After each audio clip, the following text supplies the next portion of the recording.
All right, y'all. Sci-fi Express Lizane coming at you. Today, I want to talk about this she verse, what is it? MSheU.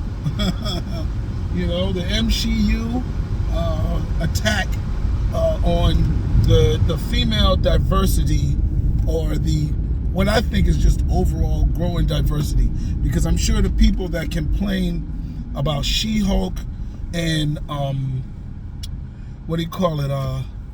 they complain about She-Hulk and Miss Marvel and Captain Marvel and who else? Doctor Strange having America in there, are people that complain about Black Panther, Falcon, Luke Cage, Storm. They complain about any diversity in Shang-Chi.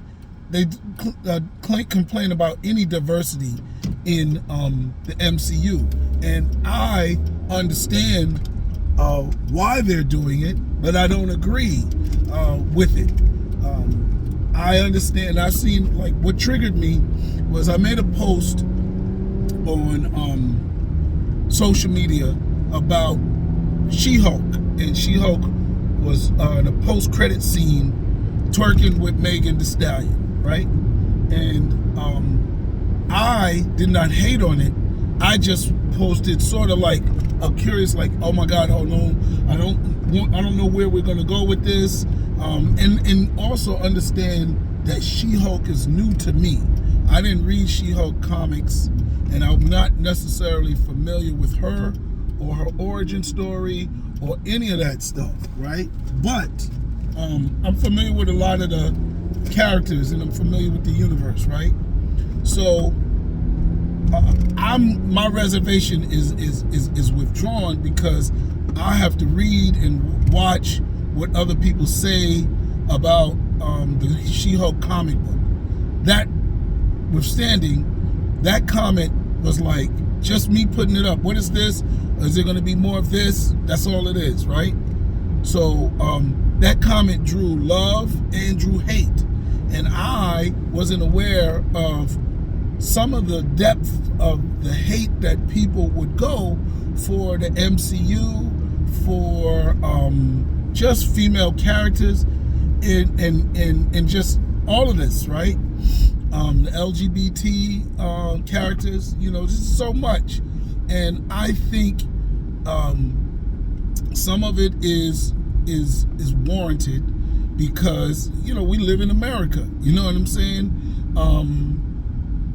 We go overboard with a lot of things. I talked about how we sometimes give female characters too much power, or black characters. I talked about that, the magic Negro effect, definitely is a factor. However, pandering is ridiculous to assume for everything. Certainly certain things are pandering when you put in a token just for tokenism. However, if it is a start of something bigger, I don't really hate on it, because things have to start somewhere. Now, I wouldn't go overboard and make Chinese Hulk, and I think She-Hulk, She-Thor was pulled off. I liked it. She didn't steal the movie. She was a part of the movie, and it kind of made sense, right? So pandering things to me are forced diversity where they don't make sense. Now, here's my overall statement, right? With when it comes to diversity in all of comic books, first of all, it's an evening out of something that I felt was unbalanced in the first place. So yeah, when you tip a scale, you can't tip the scale evenly, because it's going to stay in balance. So you have to put more on one side to even it up with the other side. This just makes sense. Now, why do I say the MCU or comic books, which is the MCU source material, is imbalanced. Well, have you ever read comic books? Have you ever read comic books from the 90s, 80s, 70s to see where they started from? To me, all of that is pandering. All of it is. It started off pandering to white male people. It pandered to them.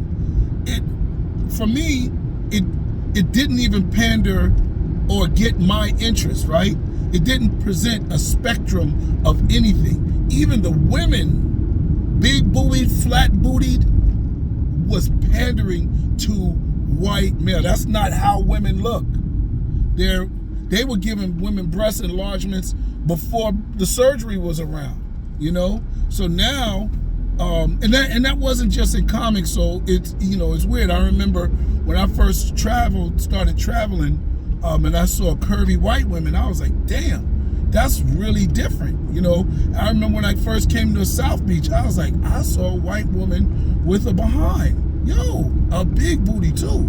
And I was like, wow. And that's what I think made Kim Kardashian so popular, was that she was, you know, a white woman, granted Armenian, right, that had a booty. Now, even if she got it surgically, it didn't look extremely exaggerated.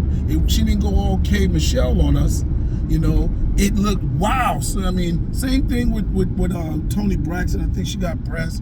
I don't know if she got booty shots, but you know, people have done plastic surgery. No, that's not even called cosmetic surgery, and it's looked okay, you know, or passed. We didn't even notice it.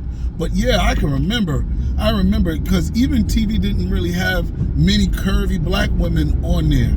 I mean, you can count them: Thelma, Felicia Rashad, you know, and the list is very tight. You know, Niecy Nash, his curves are just starting to get celebrated, but she's so curvy that her curves became comedic. You know, she was playing a damn near caricature until she got claws, and in claws she actually looked real sexy. You saw how powerful her curves were. But she's still a comedic actress, and I think her curviness adds to her comedic appeal.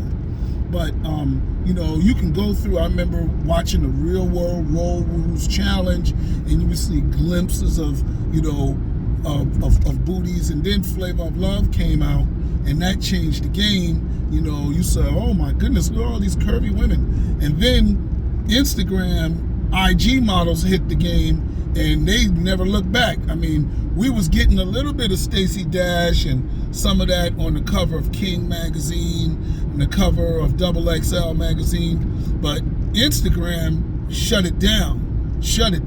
It was over after Instagram came out and women were able to show off their curves. You actually saw a different woman, right? Now with yoga pants, it's a wrap. It's over. You actually see the Sigourney Weaver flat booties for what they are. And you're just like, well, you know what? I like her acting. I like her face. You didn't really even notice them before. Now it stands out like, golly, you know, because you're seeing curvy white women. You're seeing a whole bunch of IG models and YouTube models modeling yoga pants and curves over there. So not to get all perverted about it, this is what I think was missing and still is missing in comic books. I have, I'm gonna post, you know, my pictures of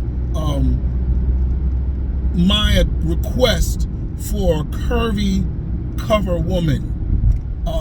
It's so bad that 2022, there are still mainstream illustrators that can't draw a curvy woman. Now, there's a bunch of black illustrators that can do it. Most of them should be able to do it, all of them, in fact. But I've had to go to girls, female illustrators, to get my curves drawn.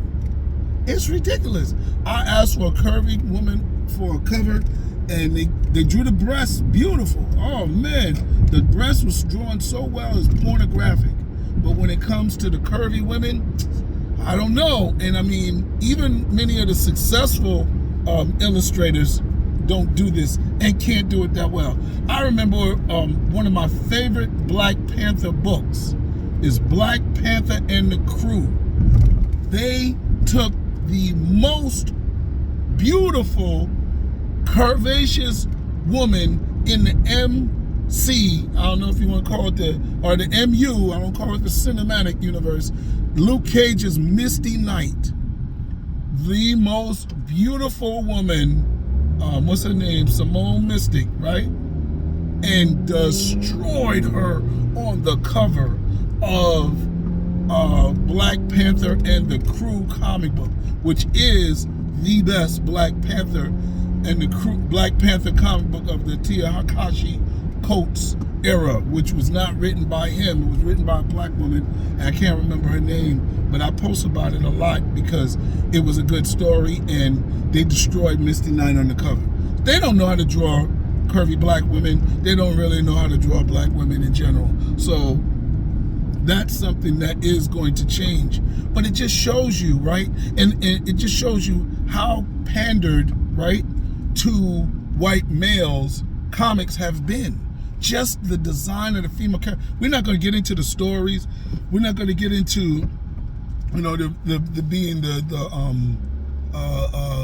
damsel in distress arc that is always found. Everybody's got to have, before it was the Falcon and War Machine sidekick. It was every superhero had some helpless woman that, but that was more of a DC thing, but Marvel took it too, out there.